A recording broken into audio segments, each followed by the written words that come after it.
Olá, boa noite, bem-vindas, bem-vindos a mais uma live da nossa série Mudanças de Impacto. Hoje nós vamos falar da importância dos financiamentos coletivos para ajudar favelas, comunidades nessa crise do Covid-19. Mas eu vou colocar aqui como comentário, para ficar fixo, a hashtag Vidas Negras. Vidas Negras.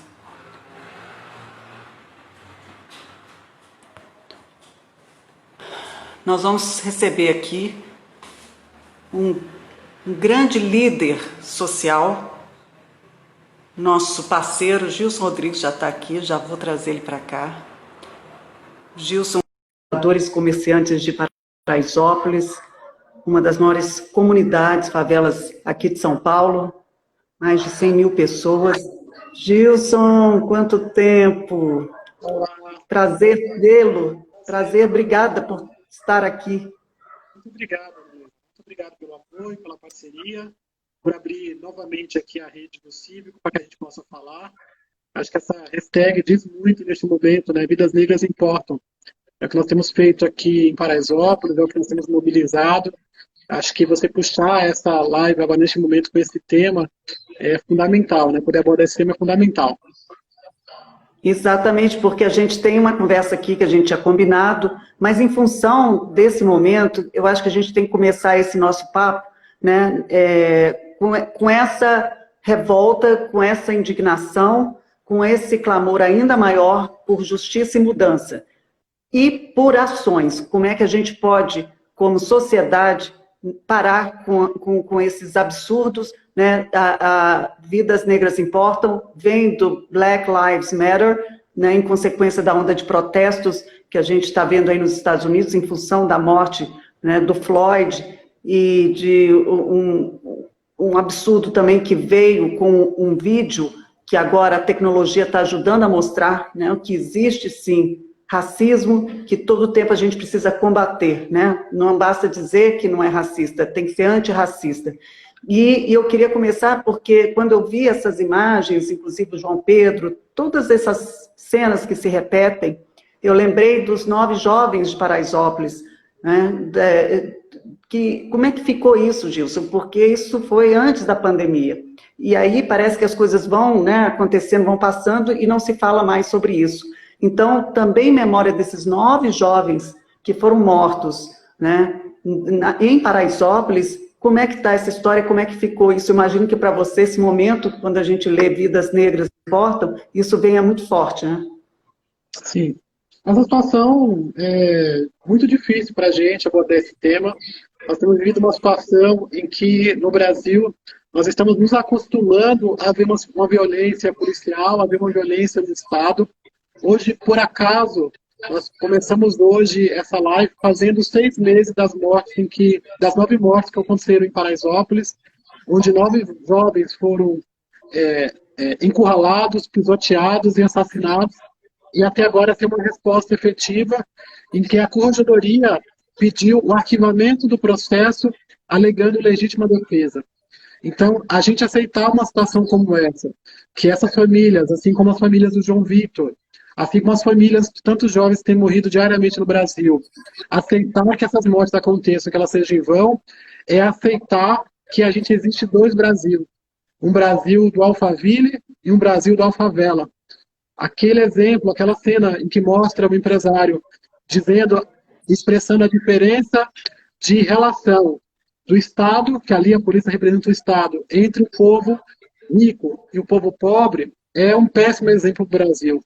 É uma coisa que a gente não quer viver o Alphaville e o Alfavela. A gente não quer viver um Brasil que pode ter acesso a tudo para poder sobreviver essa quarentena, e um outro Brasil que durante essa quarentena está passando fome, está faltando água, que está sofrendo as questões da pandemia e que não é olhado, que é visto apenas como marginal, como alfavela.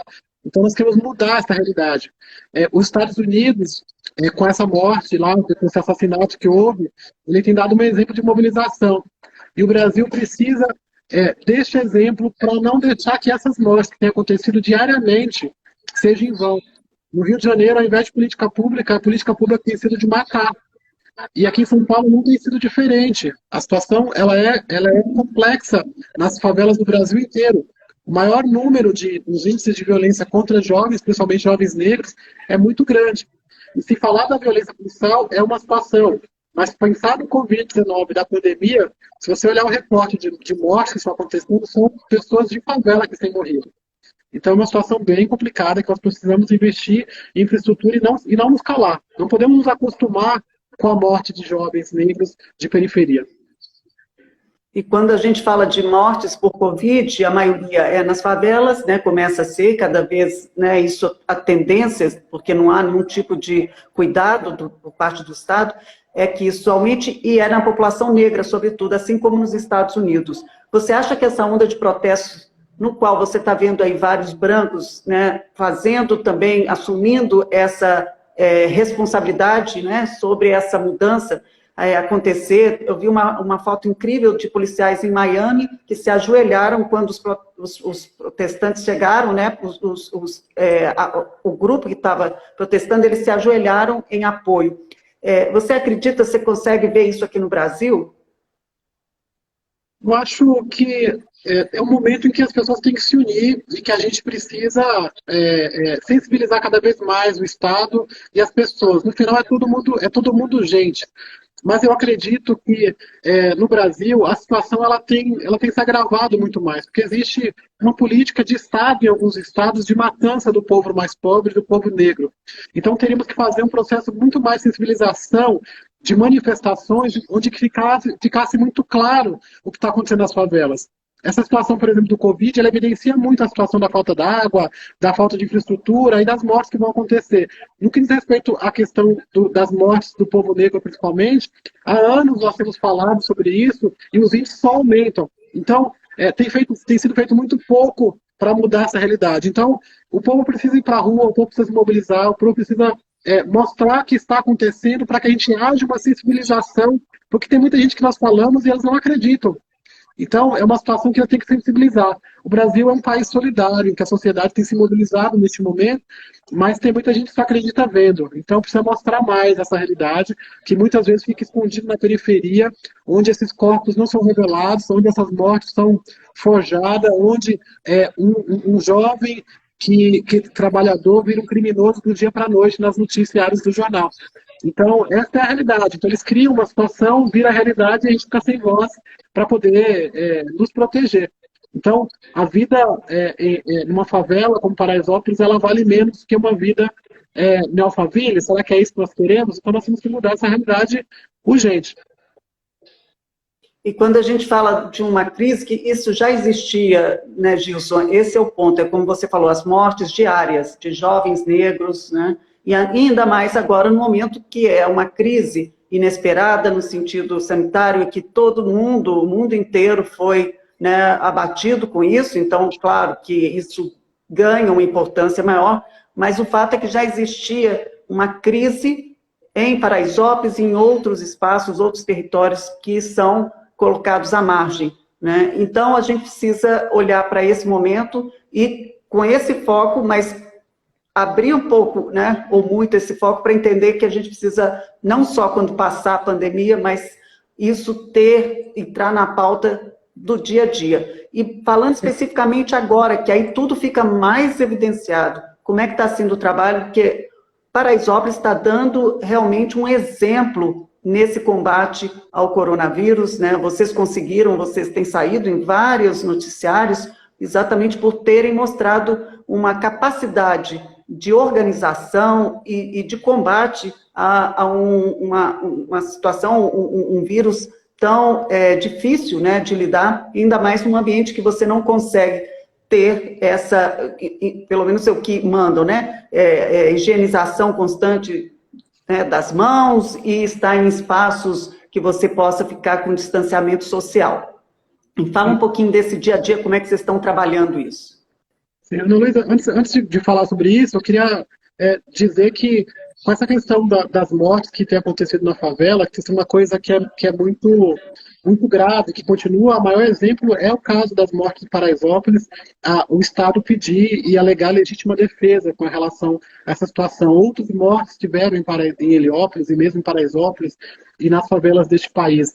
Então, que a gente possa se inspirar e não possa só apenas olhar para os Estados Unidos e falar, olha, está acontecendo nos Estados Unidos. Então, esse fato tem acontecido, virou rotina no Brasil, nas favelas do Brasil. E a gente precisa se organizar, e a população toda, né? Então, são negros e brancos que não concordam com o que está acontecendo, tem que se unir, dar as mãos para que a gente possa salvar. Então, essa coisa de vidas negras importa, a vida importa, mas os negros são as pessoas que mais têm morrido, têm sido assassinados neste momento. E nós precisamos de ajuda, é um pedido de socorro para que a gente possa sobreviver. Eu vi nas mortes do baile 17 aqui em Paraisópolis, o menino mais novo, ele tem 14 anos. É a mesma idade do meu filho. Eu fico imaginando o que podia ser com o meu filho, que podia ser com o seu. Muita gente falou que essas crianças não deveriam estar lá. Mas ainda que elas estavam lá, sem autorização dos pais, ou que fosse escondido, ou mesmo que o pai tivesse autorizado, nada justificaria aquela morte, aquele encurralamento, aquele pisoteamento e aquelas mortes que houveram, muitas delas por gás. Então, nada justifica essa situação. Então, a gente não pode se acostumar a ver cada vez mais pessoas morrerem e achar que isso é normal. Temos que nos indignar, temos que ir para as ruas, temos que denunciar porque as coisas aconteçam. Aqui em Paraisópolis, a gente veio desse luto. Hoje faz 6 meses da situação dessa morte. Então, imagina que essas mortes tiveram repercussão internacional e que o governo prometeu para a comunidade criar uma série de iniciativas para que situações como essas jamais voltassem a acontecer na nossa comunidade. E essas coisas, essas iniciativas que foram anunciadas como uma resposta política do governo, ela, em sua grande maioria, mesmo antes do Covid, porque o Covid intensificou a partir depois do Carnaval, mesmo antes do Covid, elas não aconteceram. Eram situações bonitas no papel, mas que ações estruturais, como a abertura do Parque Paraisópolis, canalização do Córrego Tonico, equipamentos, escolas que foram prometidas, nada disso iniciou nada disso. Nada disso. Então, nós tivemos 2 eventos ligados ao empreendedorismo, mutirão de empregos, coisas assim que eram muito pontuais, mas eles não aconteceram. Então, diante da pandemia, as pessoas ficam perguntando como é que vocês se organizaram de forma tão rápida e criaram essas iniciativas por conta da pandemia? Nós decidimos isso porque nós já vimos de um luto muito grande em que a situação das mortes em Paraisópolis, elas foram mostradas no mundo inteiro e que, no final, pouco o governo fez para resolver a situação. Pouca política pública foram criadas. Isso porque era só territorial, dentro de Paraisópolis, e ele não conseguiu fazer.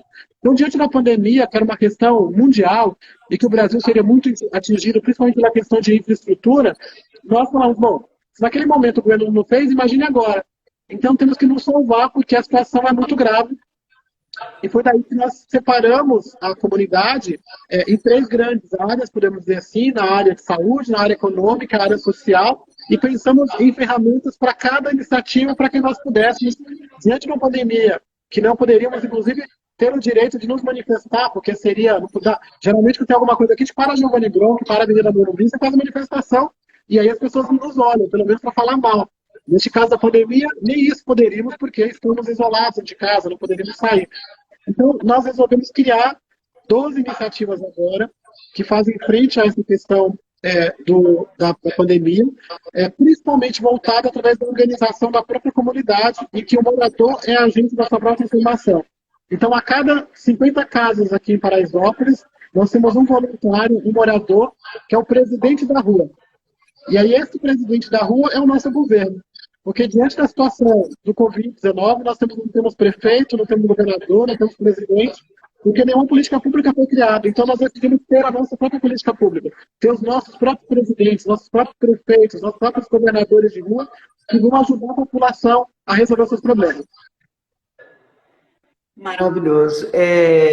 Bom, você falou do córrego, lembrei, né, que é um dos pontos mais críticos aí de Paraisópolis e que, evidentemente, que se tivesse sido já feito um trabalho de despoluição, hoje não seria tão problemática também a questão do Covid, né?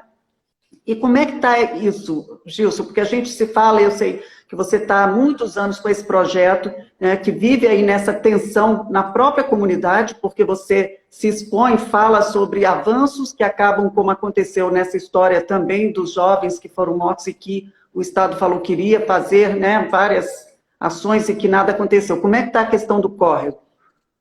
Olha, a situação do córrego continua a piorar, né? O governo, entra governo, sai governo, promete a obra e nada acontece no Córrego do Antonico. Com as chuvas que tivemos, o córrego alaga, ele vai abrindo mais, a ocupação em cima continua, nós temos 3 mil famílias morando em cima do córrego, ou seja, são 15 mil pessoas em média vivendo uma situação de bastante dificuldade, que é agravada por relação ao Covid. Então, além de não ter água, estão morando em cima do córrego, e nós sabemos que a contaminação por conta de resíduos de esgoto, banheiro, né, resíduos sanitários, ele se complica ainda mais com a contaminação. Ou seja, essa população está altamente exposta, sem acesso à água de qualidade. Todos os anos é prometido fazer essa obra, o governo anuncia essa obra como fato político e efetivamente nada acontece para resolver. E a gente aqui na população acaba sofrendo com toda essa desigualdade, com essa situação, né? Então, a população já está desacreditada. Então, nós estamos acreditando hoje no que a sociedade civil, que as pessoas, as empresas, as ONGs, os líderes comunitários têm nos ajudado, porque hoje em dia, se fala alguma coisa de governo, é tão longe da gente, é tão distante, que a gente não pode mais nem contar. Você deve ter visto, acompanhado, quem está nos vendo, que nós fizemos uma manifestação até o Palácio do Governo, na tentativa de falar com o prefeito e o governador que estavam lá por conta de uma coletiva de imprensa, sequer fomos atendidos, sequer conseguimos chegar até o Palácio do Governo. E nós entendemos isso como uma resposta muito clara. Passados 60 dias do início das ações do Covid-19 pelo governo, ele não lançou nenhuma política pública. Nós reclamamos que estava faltando água na comunidade, não foi resolvido. Reclamamos que o SAMU não entra em Paraisópolis. Sequer uma nota justificando os motivos foi lançada. Ou seja, a resposta é que a favela está abandonada à sua própria sorte, e somos nós, os brasileiros, que estão na lista de mortes que o governo tem anunciado. Então, cada coletiva que tem sido feita, o governo só anuncia mortes e mais mortes, sem uma ação concreta para combater isso. Eu me sinto, e a população no geral tem sentido cobaias de planos mal organizados, de ações ineficientes que não resolvem o problema, como o fechamento de vias, como o rodízio que dá errado, como esse negócio, essa quarentena inteligente que inventaram e depois mudaram o nome, quer dizer, é uma falta de planejamento, então falta uma direção a nível governamental, que a população mire e veja isso como uma coisa que vai dar certo, porque efetivamente o governo só está pensando em eleição e o povão na rua, lotando os ônibus, o povão no metrô, se contaminando e circulando o vírus e levando para casa. É isso que está acontecendo.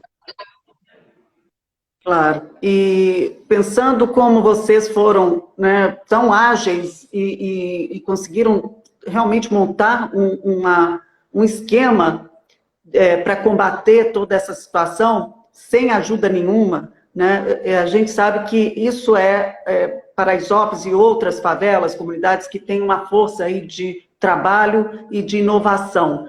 E eu queria falar um pouco sobre essa força, Gilson, que é tão presente e que é sufocada, mas que sempre está aí emergindo, sobretudo em momentos como esse, em crise, que ninguém sabe o que fazer, e vocês sabem muito bem como lidar com momentos difíceis, desafiadores. Falando um pouco sobre isso, os empreendedores, como é que essa crise bateu aí para vocês nesse sentido?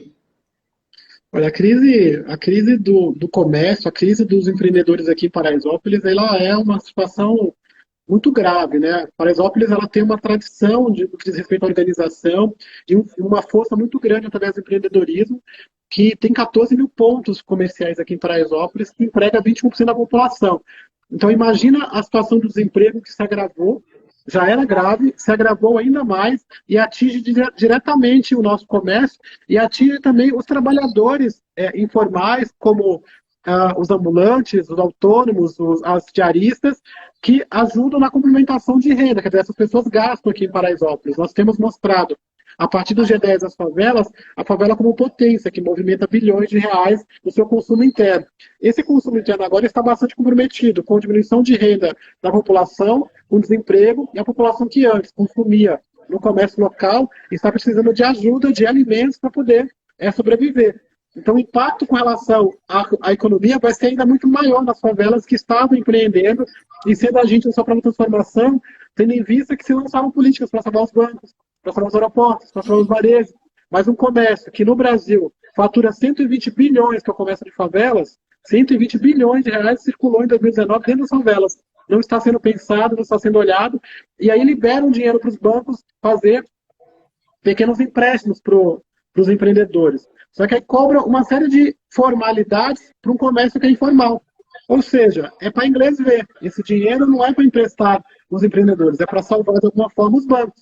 Então nós precisamos fazer chegar o dinheiro de forma organizada, desburocratizada para quem precisa, porque essa injeção de dinheiro vai ajudar a nossa comunidade a se manter de pé, a garantir essa economia viva, garantir os nossos empregos. Então, neste momento, a gente está sendo prejudicado por essa falta de política, por a diminuição de renda da população e, de alguma forma, também pelas doações. Então, o fato da gente também estar doando as cestas básicas, as pessoas deixam de comprar no nosso comércio. Então, também isso também impacta.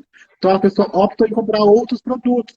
Mas a realidade é que a população está sem dinheiro e está tendo que escolher se ela compra comida ou se ela compra máscara, porque ela pode se contaminar e morrer. Então, é uma situação bastante grave que não está sendo olhada, que nós precisamos apontar que existe esse problema e a favela ser olhada como uma potência e não ser olhada como a coitadinha. A gente não quer viver aqui de doações, nós temos que viver do nosso trabalho, do nosso potência. Nós precisamos de ajuda para isso.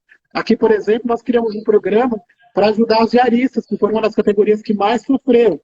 Então, lá no esolidário.com, criamos uma vaquinha chamada Adote uma Diarista, onde nós estamos contribuindo para que 1.032 diaristas possam se manter de pé neste período. Então, além de cestas básicas e material de higiene, 150 delas estão recebendo uma quantia por 3 meses de R$300, para que elas possam fazer compras. Então, a gente tem criado as nossas próprias iniciativas com o apoio da sociedade, porque as ações do governo, mesmo a situação do auxílio emergencial, por exemplo, é uma situação que parece a fila da morte. As pessoas têm ido para a fila dos bancos, se aglomeram, não resolvem o problema, se contaminam e voltam para casa e contaminam a família. Então é um absurdo o que está acontecendo. Isso é um dos também, né, pontos que veem que não deu certo. Não é para ser assim, né? Não, esse formato não funciona. E pensando também nessas formas que vocês vão encontrando de se organizar e de se defender a comunidade, né, e atender a essas pessoas, o G10, falando um pouquinho do G10 das favelas, você é um dos fundadores, né, e estão aí reunidos várias favelas e líderes importantes aqui no Brasil, de vários lugares, né, São Paulo, Rio. Como é que está sendo essa articulação nesse momento, Gilson, que é um momento ainda mais, porque foi criado não para o combate à Covid, né, mas agora com essa situação da pandemia? O G10 Favelas foi criado para mostrar a favela como agente de transformação, como uma potência, geradora de empregos e de oportunidades. Mas, inclusive, esperávamos que 2020 fosse um grande ano para as favelas, porque nós aproximamos uma série de fundos, aproximamos uma série de empresas que gostariam de atuar nos territórios, temos dialogado muito com todas as 10, mas também criamos uma rede de outras 365 favelas que também entendem que o empreendedorismo é uma forma de atuação e de mobilização da sua comunidade para que ela possa se transformar. Então, diante disso, a gente voltou todo o nosso viés para o trabalho social, também, óbvio, para o empreendedor, principalmente aqueles que têm negócios sociais, mas a gente percebeu que o impacto e o apoio para essa questão do social está muito forte. Então, nós aproveitamos essa metodologia que foi criada a partir de Paraisópolis, dos presidentes de rua, para que a gente possa mobilizar e organizar a comunidade. Então, como eu disse anteriormente, nós temos um modelo que está sendo aplicado, que é o presidente de rua, onde nós temos um mapeamento da comunidade, onde cada casa, cada residência, temos um morador voluntário, que é o presidente de rua, que organiza esse trabalho com suas famílias. Então, é de responsabilidade dele conscientizar para que as pessoas fiquem em casa, levar as doações e, o mais importante, chamar o socorro quando necessário. Nós contratamos 3 ambulâncias aqui em Paraisópolis, com 8 profissionais, 2 médicos, 4 enfermeiros e 2 socorristas que ficam 24 horas aqui. E aí o que aconteceu? Outras favelas começaram a reproduzir esse modelo. Então, na Rocinha tem presente de rua, no Maranhão tem presente de rua, em Minas Gerais tem presente de rua, Natal, Espírito Santo, 14 estados começaram a replicar esse modelo, onde cada morador é agente da sua própria transformação, criando uma grande aliança. O mais legal é que a maioria dos nossos presidentes de rua são mulheres. Então, elas têm tomado a rédea desse trabalho, têm liderado com muita força essa iniciativa, que além de cuidar da sua família, tem que cuidar de outras 50 famílias. Então, a nossa mulherada das favelas, elas têm sido guerreiras, elas sempre foram linhas diferentes nesse trabalho do dia a dia, mas agora, diante da pandemia, elas fazem mais esse esforço, mais essa luta, para que a gente possa conseguir se superar. Eu tenho certeza que é um pouco da contribuição que nós temos dado, tenho certeza que o impacto disso é muito grande, salvando vidas, e estamos fazendo a nossa parte. Acho que é por isso que a gente tem se inspirado, mas é um trabalho difícil de fazer, é um trabalho difícil de manter. Nós tivemos as primeiras semanas de abril, as 2 primeiras semanas de abril, uma mobilização muito grande da sociedade para ajudar, depois foi caindo, praticamente a gente teve muito pouca ajuda no mês de maio. A gente tem até feito uma série de iniciativas, campanhas, tentando envolver artistas, pessoas influentes, empresários, para poder pedir doação, principalmente de comida, porque nós temos uma iniciativa aqui que é a Mãos de Maria, que é um trabalho liderado pelo Elisandro e pela Juliana, e esse trabalho está distribuindo por dia mais de 10 mil refeições aqui na comunidade. Tem uma fila gigante aqui na frente do pavilhão social de pessoas pegando comida.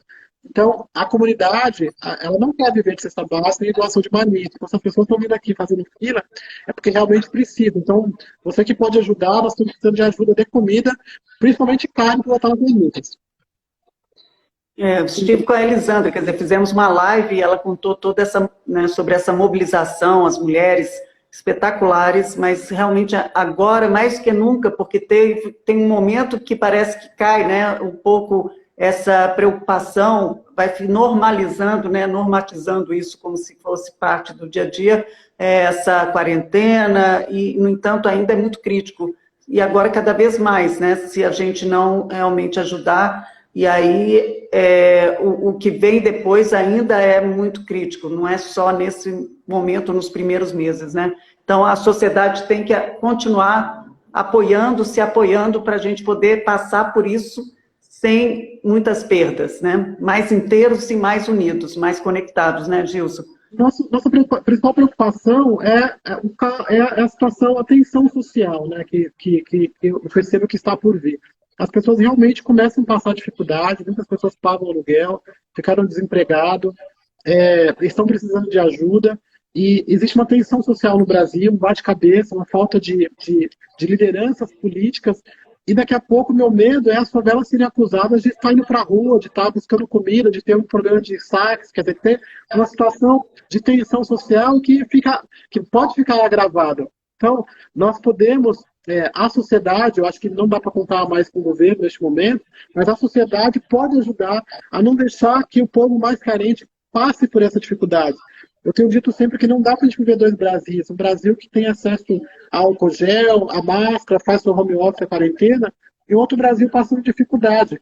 Então a gente não pode olhar da nossa janela de longe e ver as pessoas se contaminando, passando fome, e se acostumar com isso. Não podemos nos acostumar com o que está errado. Temos que mostrar, denunciar e apoiar quem pode apoiar a resolver essa situação, porque, infelizmente, não tem uma política pública, não dá para contar com o governo. Né? O governo tem dado só justificativas do que não tem feito e contado histórias, né? Então, enquanto o povo está morrendo. As pessoas que estão morrendo são na periferia, é na periferia que está morrendo. Então é lá que nós precisamos reforçar a ajuda e principalmente reforçar água. Não tem água. Nós estamos falando que está faltando água já há alguns dias, não é uma coisa de agora. E o Sabesp coloca no site dela dizendo que está desligando, diminuindo a pressão da água entre 11 e 5 horas da manhã. A realidade é que daqui a pouco, 8 horas, não tem mais água nas torneiras aqui de Paraisópolis. É um absurdo e nada acontecer. Nós decidimos essa semana entrar com uma ação civil pública contra a Sabesp com obrigação de fazer valer, né, de fazer cumprir para que a gente possa ter água aqui. Então, olha o nível de absurdo que está de não ter água na nossa torneira e ter que entrar com bastão na justiça para ter água, numa cidade como São Paulo, num país rico como esse, cheio de água. É um absurdo. Ô Gilson, é uma coisa que a gente não consegue entender e eu acho que está ficando agora, talvez, se antes as fichas não estavam caindo, né, para parte da população, acho que agora começam a cair, é o que a gente espera, né, que a gente consiga enxergar o coletivo, o que antes a gente não enxergava, até porque esse vírus trouxe essa percepção, né, o que faz aqui realmente impacta ali. Não tem jeito, somos um coletivo, não importa onde a gente está, né? Que é um absurdo mesmo, como está colocando aqui, faltar água, Adriana, né? Está colocando para alguns e para outros não, né? A gente ter, né, vidas tão distantes, né? Realidades tão distantes.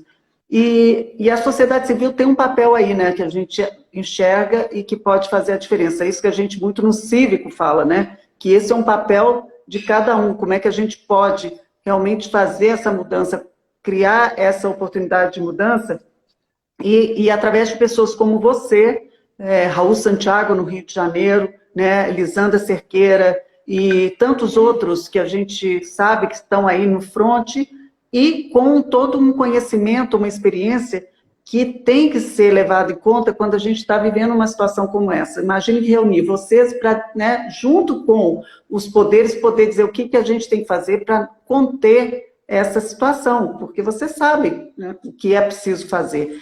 Mas é isso, é um processo, e eu sei que você está há muito tempo, né, nesse processo, e eu imagino que tenha horas que você fique cansado, né, que não tenha, que não enxergue perspectiva. Como é que você está vendo o pós-Covid? Se a gente ainda está vivendo ele, o que a gente pode falar sobre um cenário que seja melhor, né, que a curva tenha caído, mas o que você está vendo aí como este novo normal que estão dizendo? Eu acho que não existe um novo normal, nem existe um pós-Covid se ele não começar agora. Porque tudo depois vai ser justificativa de uma crise que está por vir. Então, se nós queremos resolver o problema de água nas favelas, nós temos que começar a discutir isso agora e buscar formas de implementação, porque não fazer isso custa a vida. Se nós estamos pensando no adensamento, se nós estamos pensando na questão, no geral, todas as dificuldades da comunidade e do Brasil estão sendo apontadas neste momento. E não nos falta dinheiro. É mentira que o Brasil é um país com dificuldades financeiras. Nós temos um fundo partidário bilionário que poderia ser utilizado. Nós temos uma série de recursos que estão sendo utilizados lá em Brasília e que poderiam estar sendo utilizados para o combate à pandemia, por exemplo, e outras, né? Acho que a sociedade civil organizada tem mostrado esse poder de mobilização. Por que a gente, em Paraisópolis, uma favela, né, conseguiu, em 34 dias, construir 2 casas de acolhimento para abrigar as pessoas que não poderiam ficar isoladas em casa, e o governo não conseguiu ocupar as escolas do Estado, do Brasil inteiro. Nós fizemos isso em 34 dias, nós montamos dois espaços para abrigar pessoas que não poderiam ficar isoladas em casa, porque em Paraisópolis as casas são pequenas, com o número de famílias grandes. Então, isola as pessoas que estão com Covid e você diminui a proliferação do vírus. Quantas escolas existem neste Brasil que poderiam virar casa de acolhimento? Quantas delas viraram? Então, é falta de vontade política, é falta de iniciativa, de planejamento. Nós formamos aqui em Paraisópolis 240 brigadistas. São moradores voluntários que se precisar, se necessário, pode salvar o morador com os primeiros socorros. O Corpo de Bombeiros está aí, o Estado poderia provocar o Corpo de Bombeiros para formar brigadistas no Estado inteiro. Por que não fez? A Prefeitura de São Paulo doou 200 cestas básicas até agora para Paraisópolis. E fala na coletiva de imprensa que está doando cestas básicas para Paraisópolis. É uma vergonha, 200 cestas básicas para 21 mil famílias. É o que nós temos aqui. Então, são ações difíceis, não dá para contar com o governo. Então, é a própria sociedade que tem que se mobilizar, que tem que se organizar, de não aceitar que existe uma Alphaville e uma favela. Somos todos brasileiros, temos que nos unir. Acho que é o momento de dar um exemplo para o mundo de quanto a gente pode se mobilizar, se organizar. E eu acredito que a sociedade civil, neste momento, está fazendo esse trabalho de que dar as mãos para o outro e mostrar que nós somos só um, e não aceitar discursos como essa de situação de classe, né? De que o rico tem que viver e o pobre tem que morrer, de que o negro... Acho que quanto mais pessoas se indignar com uma situação como essa, não permitir que opiniões como essa se tornem maioria, né, a gente vai conseguir ter um Brasil muito melhor. Mas, pensando no pós e no novo normal, essas soluções têm que ser construídas agora. Eu acho que cabe a nós, que estamos aqui enquanto lideranças comunitárias no Brasil inteiro pelo G10, cabe o cívico, cabe às empresas, cabe à sociedade mostrar caminhos para que esses caminhos sejam implantados a partir de agora, construídos, votados, implementados, enquanto o caldo está quente. Depois, a justificativa vai ser uma crise, vai ser a recessão, vai ser a fome, e aí você olha no meio da fome, no meio da crise, no meio da pandemia, você tem bilhões de reais sendo roubados por corrupção no Brasil. E a gente está achando que isso é normal, que o Brasil é assim. Não é assim, nós não podemos aceitar uma situação como essa, temos que nos indignar e cobrar, porque este é o momento. Então, não podemos olhar para uma situação, por exemplo, nos Estados Unidos,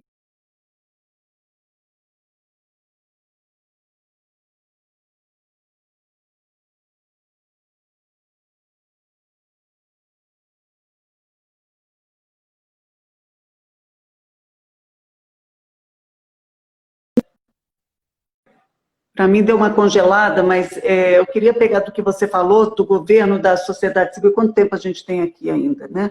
Temos ainda. Aí vamos falar das marcas e setor 2.0, né? A iniciativa privada. Porque é importante falar também quem está atuando, né? Porque nessas horas a gente vê, e é importante trazer esses nomes, essas marcas que entenderam o papel delas, né? Vocês têm contato com o apoio de algumas? olha, nossos grandes parceiros aqui que têm viabilizado as iniciativas aqui em Paraisópolis são, em sua maioria, pessoas físicas, que têm ajudado de várias formas. Tem gente que doou R$2, R$5. É muito legal assim, o processo de mobilização que todo mundo pode ajudar. Mas tivemos mais ou menos umas 10 empresas que ajudaram nesse processo. Então, nós temos, por exemplo, uma participação grande aqui do pessoal do PagSeguro e do Grupo UOL, ajudando com marmitas, então, viabilizando a operação do Mãos de Maria. Nós tivemos aqui apoios para que a gente possa pagar as nossas ambulâncias vindas da Novax e do Grupo de Voluntários CISV. Nós tivemos apoio para montar nossa casa de acolhimento, uma super mobilização da Associação Parceiros da Educação, doações da Eletrolux para montar a casa e também da Fundação Casas Bahia. Então, nós fomos tendo grupos que se mobilizaram, a Fundação Dom Cabral, através do CEO Legacy, muitos CEOs nos ajudaram, e a Fundação agora está desenvolvendo um trabalho para a gente poder ganhar escala a nível Brasil de uma forma organizada. Então, nós temos feito um processo de mobilização de empresas, mas principalmente de pessoas físicas, né? Nós fizemos uma situação, através do G10, que a primeira iniciativa que nós decidimos fazer foi nos organizar. Enquanto começou o processo da pandemia, lá no início de metade de março, quando todo mundo começou a se organizar com fundos e buscar dinheiro de todo mundo, a gente pensou, talvez muitas pessoas vão ter dinheiro e não vão estar organizadas para fazer chegar essa doação a quem precisa, porque vai virar uma situação de causa, poderia virar uma situação de causa. Então nós optamos primeiro em organizar a comunidade, em nos organizarmos, em criar condições para que esse material pudesse chegar, sem gerar aglomerações, sem gerar fila, sem gerar confusão, e foi isso que nós fizemos, e agora a gente começa a se mobilizar mais, buscando as empresas, buscando esses parceiros maiores, mas neste momento os nossos principais doadores são pessoas físicas que contribuem com um pouquinho. Então todo mundo pode ajudar com R$10, né? Teve gente que ajudou com R$2, foi bem legal essa situação. Então é um super exemplo de que, olha, eu posso ajudar com R$2, então ajuda.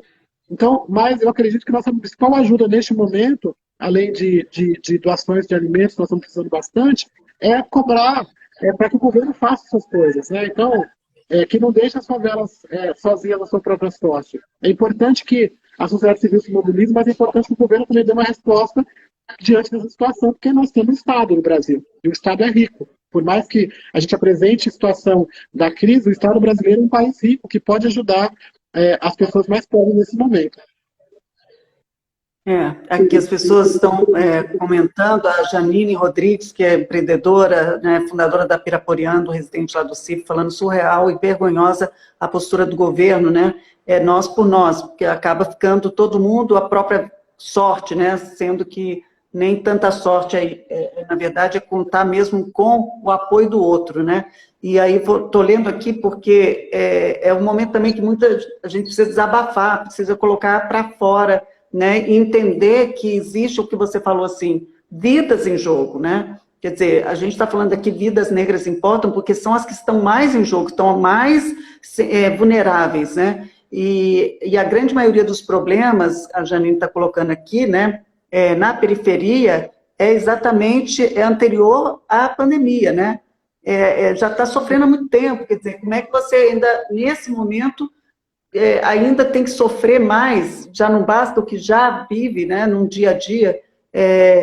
Bom, e muita gente colocando aqui, participando, que é importante, eu acho que a gente sempre entender que essa consciência que você falou, conscientização, essa sensibilização precisa chegar, né, em outras pessoas. Porque é isso, temos um país, temos um povo solidário, mas que não entendeu ainda o seu poder enquanto parte de um sistema, que ele tem que entrar, né, nesse sistema, romper esse modelo que a gente vive hoje. E eu estou falando, claro, eu fico também no meu lugar, mas é isso, a gente falando esse momento que está muita live para a gente poder entender como é que a gente pode movimentar de outra forma, né? Como é que a gente pode se mobilizar? E eu acho que são esses comentários, você trazendo toda uma experiência e a gente entendendo que cada um tem uma responsabilidade nisso. Gilson, como é que você, então, agora, né, depois de toda essa mobilização, vocês ainda, como você colocou aqui, né, teve um momento de muita ajuda, que é a sociedade civil que está ajudando, ainda precisa de ajuda, né? Vocês ainda estão e vão seguir com esse esquema que vocês montaram, né?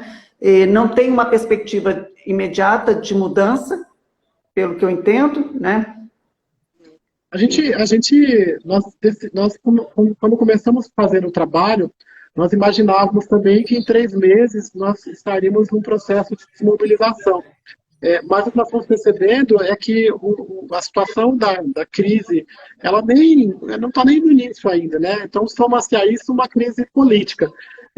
O governo do estado aqui, por exemplo, ele tem aberto essa história dessas cores todas para reabrir o comércio.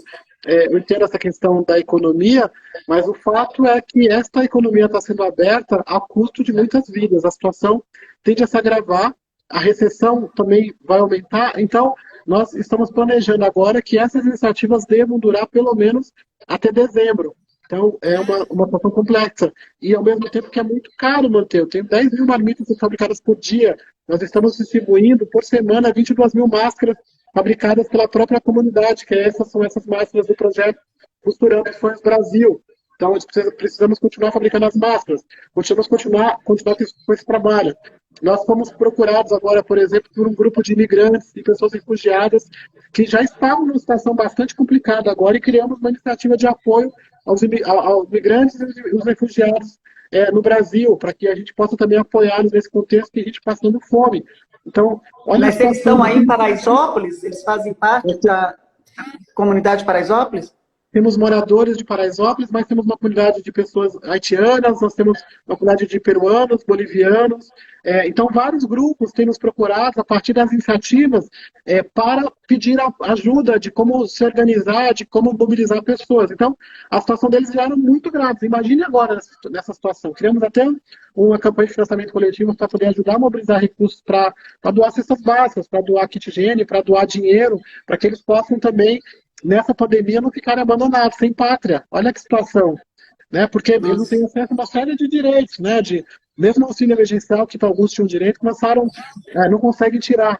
Então, temos criado alternativas, mas a gente não é governo, né? Então, somos moradores, somos brasileiros que têm que se organizar para um ajudar o outro. Então, vamos precisar continuar por um tempo nesse trabalho. Estamos contando com o apoio da sociedade para nos ajudar. Nós descartamos, assim, praticamente, a gente não entendemos bem a resposta do governo depois daquela manifestação, não é possível contar com eles. Então, nós vamos ser o nosso próprio governo. o nosso presidente é o presidente de rua. Então, o nosso prefeito é o prefeito da rua. Então, são os próprios moradores criando as suas políticas, se organizando e transformando a comunidade e salvando vidas. É isso que nós temos feito aqui. E quem quiser participar disso, apoiar, fazendo através as vaquinhas, né, virtuais, a gente, aqui no Cívico, a gente tem colocado, nós vamos colocar mais para as pessoas saberem como, na benfeitoria, não é isso? Que vocês Não, nós temos uma campanha no esolidar.com, tem várias campanhas a nível Brasil, dá para ajudar o pessoal do Rio, dá para ajudar Minas Gerais, Coroadinho, tem várias campanhas lá a nível do estado, a partir do G10, Paraisópolis também está lá, pode entrar direto na campanha e ajudar, ou me chama aqui no Instagram mesmo e oferece ajuda, ou para ser voluntário, ou qualquer coisa do tipo, que eu tenho respondido, ou vai lá no @G10 Favelas, e também lá no Instagram do @G10 Favelas, também estamos dando informação. A Janine está falando aqui, Gilson, força, fé enfim, para você cuidar da sua saúde emocional. Você tem conseguido, como é que você tem feito para se cuidar, Gilson? Eu tenho pedido força a Deus e aos amigos. A gente está numa situação bastante complicada, fazia 48 dias que eu não via meus filhos, vi eles no final de semana agora, por conta de uma intimação do meu filho menor, o Eduardo. A gente decidiu viver essa crise, essa pandemia, e tentar expor ao mínimo a nossa família.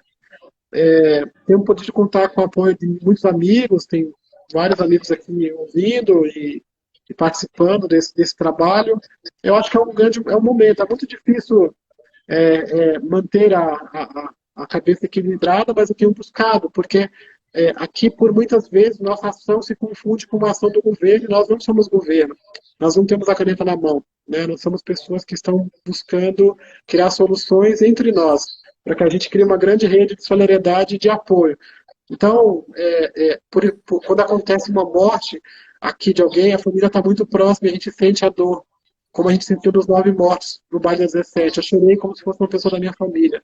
Quando alguém fica doente aqui, ou quando alguém fala que está passando fome, é de cortar o coração, porque nós estamos aqui. Então, a gente está muito mais próximo. Então, são 100 mil pessoas que podem ter acesso a mim. Eu não tenho acesso ao prefeito ou ao governador, eu não posso ir lá falar para ele, olha, me ajuda a salvar vidas. Eu tenho falado, buscado, mas eu não tenho ouvido. Mas aqui eu também não teria nenhuma alternativa. As pessoas chegam aqui e já chegam pedindo socorro. Outro dia eu tive que socorrer um menino no meu carro que estava passando mal, porque chegava a ambulância e não tinha, mesmo as nossas ambulâncias, que já estava em atendimento. Então, essa vivência é muito difícil, e a gente está sempre se colocando no lugar do outro. Acho que esse tem sido o nosso diferencial, de nos colocar no lugar do outro, e se fosse com a gente, se fosse com alguém da minha família, e se fosse alguém da minha família que estivesse passando fome. E olha que nós temos uma família grande, nem todo mundo está numa situação boa. Então, nós temos nos ajudado e nos apoiado como uma família, tentado combater os nossos problemas e ajudar a comunidade que mais precisa. É muito difícil, porque nem sempre tem chegado doações suficientes, e apesar de ter muita gente ajudando, mas a população às vezes olha, vê no Jornal Nacional, olha, doaram tanto para X lugar, ou X aqui, então parece que é muita coisa e não chega aqui. Né? Em Paraisópolis, ao mesmo tempo, por mais que ela seja muito famosa, nem tudo chega em quantidade, né? Então são 21 mil famílias, 100 mil pessoas. Às vezes a pessoa doa 1.000 álcool gel, ela está contribuindo dentro desse processo, mas é 1.000 álcool gel, tendo 1.000 casas. Então o nosso desafio é muito maior, é muito gigante, assim como Heliópolis, assim como a Rocinha. Imagina no Rio, na Rocinha e Morro do Alemão, que eles estão vivendo lá. São desafios gigantescos que a população só tem podido contar com os líderes comunitários. Então, é isso. Eu tenho tentado, mas graças a meus amigos, a Deus, a minha família que tem mandado boas mensagens, vibrações, a gente tem se mantido de pé e vamos continuar. Temos uma responsabilidade, depois a gente descansa. Olha, gente, você sabe o quanto eu sou sua fã, quanto a gente admira, né, no Cívico o seu trabalho e toda a comunidade de Paraisópolis, né, a força que vocês têm aí de empreendedorismo, e a gente quer construir junto, a gente quer, né, poder fomentar mudanças, então vamos continuar nos falando. Eu receba todo o nosso apoio, né, à distância nesse momento, carinho, assim, eu queria estar aí nesse momento, a gente vai estar, e, enfim, outras formas, e a gente tem tentado, mas é isso. Eu acho que agora a gente tem que ir mais, né, ser mais assertivo, mais do que nunca, porque esse momento que a gente está vivendo é um momento que eu acho que é realmente definitivo em termos de sociedade, né? A gente tem que se posicionar mais. E o hashtag Vidas Negras Importam, ele vem para não só chamar atenção para algo que já está aí há muito tempo, né? Mas para convocar as pessoas para abraçarem essa causa. São os 9 meninos que hoje, né, a gente relembra aqui, né, que se foram no mesmo modelo que a gente vê, né, assistindo aí e que tem sido banalizado, mas são 9 vidas, fora tantas outras, né, que ficaram no caminho, que não houve nenhum desfecho. E que hoje a gente está lembrando aqui, infelizmente, né, num momento como esse, mas que isso seja motivo para a gente mudar, fazer algo com isso, né? Que a gente possa sair daqui melhor como sociedade. Então, eu te agradeço por participar aqui com a gente nessa live, por trazer toda essa informação, essa vivência, né? E que a gente possa fazer algo juntos, que todo mundo possa aí, né, abraçar esse seu momento e o momento de toda a comunidade aí. Mando um beijo para todo mundo. Elisandra, né, a gente se falou, eu tenho acompanhado com realmente o sucesso, o trabalho que ela e as meninas têm feito, e você também aí à frente da União dos Moradores. Parabéns, mesmo que seja difícil nesse momento, né, ouvir isso, que a gente não está aqui celebrando, mas a gente está aqui, eu acho que enxergando e chamando para uma construção diferente de sociedade, né? Muito obrigado, Ana, pelo espaço, ao cívico, pela oportunidade de estar aqui, de abrir a rede, a todos que têm visto, eu tenho visto aí mensagens da Juventude Ativa, da Janine, da Adriana Jazar, Juscelio, que acabou de mandar mensagem aí, a todos que têm acompanhado ao trabalho. Esse trabalho só é possível graças a uma mobilização grande de pessoas, da sociedade e da nossa comunidade, através dos presentes de rua, e os presentes de rua do Brasil inteiro que tem se mobilizado. Tem presidente de rua no Brasil se mobilizando, se organizando, e acho que só com a mobilização e a organização das pessoas, da sociedade, nós vamos conseguir vencer essa pandemia. Muito obrigado a todos. Obrigada, Gilson. Um beijo grande. Fique bem. Nos falamos aí. Obrigada, gente. Vidas negras importam.